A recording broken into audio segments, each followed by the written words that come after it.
กองบัญชาการทหารเมืองสุขุมาสรุปเวียกงานหอบด่าน6เดือนต้นปีและทิศทางแผนการ6เดือนถ่ายปี2026ตอนเสาร์วันที่16กรกฎาคม2026นี้อยู่ที่กองบัญชาการทหารเมืองสุขุมาได้สรุปเวียกงานหอบด่าน6เดือนต้นปีและแผนเวียกยุดซุ้ม6เดือนถ่ายปี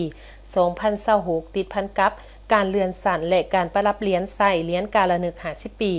มอบใบย่องย่อรัฐบาลให้แก่นายและพลทหารที่มีผลงานดีเด่น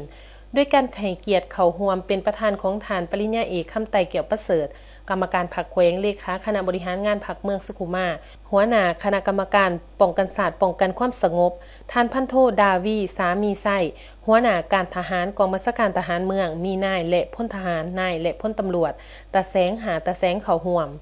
ในกองประชุมท่านพันตรีค่ำดีว่อนเจริญหัวหน้าแผนกบริหารกองบัญชาการทหารเมืองสุขุมาก็ได้ขึ้นผ่านบทสรุปเวียกงาน6เดือนต้นปีและแผนเวียกยุดซุ้ม6เดือนถ่ายปี2026เห็นว่าเวียกงานศึกษาอบรมนำพาแนวคิดแมนได้ตั้งหน้าศึกษาอบรมการเมืองแนวคิดให้แก่กำลังของตนโดยถือเอาการจะตั้งปาฐกถาเหล่ามุ่นเสือผลงานวันสำคัญต่างๆให้พนักงานนักหบเสื่อมซึมแนวทางนโยบายระเบียบกฎหมายและระเบียบการต่างๆในใส่เฮ็ดให้สำเร็จตาม4หน้าที่ใหญ่26แผนงานที่กระทรวงป้องกันประเทศบ้างออกพร้อมทั้งมีการเคลื่อนไหวสร้างขบวนการต่างๆอย่างเป็นขบวนการกว้างขวางได้หันเอาพนักงานลักแหล่งพนักงานนำพา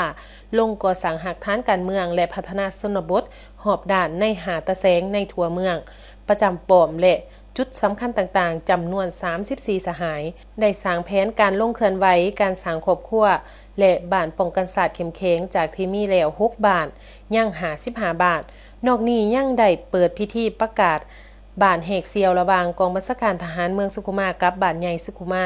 ได้สำเร็จการเปิดสุดฝึกอบรมฮัดแอบเบียกงานศึกษาป้องกันศาสตร์ป้องกันความสงบเป้าหมาย4สุดที่2สำเร็จการเปิดสุดอบรมฮัดแอบให้แก่กำลังทหารใหม่สุขเฮียน2025-2026และสำเร็จเปิดเฮียนเบียกงานศึกษาป้องกันศาสตร์ให้นักเรียนม .7 ในทั่วเมืองได้เปิดการฝึกอบรมฮัดแอบปรับปรุงก่อสร้างกำลังกองร้อนและปกสบาลประจำปี2026จากนั้นผู้เข้าร่วมกองประชุมก็ได้แลกเปลี่ยนถอดถอนบทเรียนซึ่งกันและกันต่อจุดดีจุดอ่อนและข้อคงค้างที่จะได้พร้อมกันแก้ไขในต่อหน้าให้ดีขึ้นเทื่อละก้าวพร้อมนั้นฐานปริญญาเอกคำไต่เกี่ยวประเสริฐเลขาพรรคเมืองประธานกองประชุมก็ได้ให้เกียรติประรับเหรียญใส่เหรียญกาละนึก50ปีและเหมาะใบย่องย่อรัฐบาลให้แก่นายและพลทหารที่มีผลงานดีเด่นอีกด้วย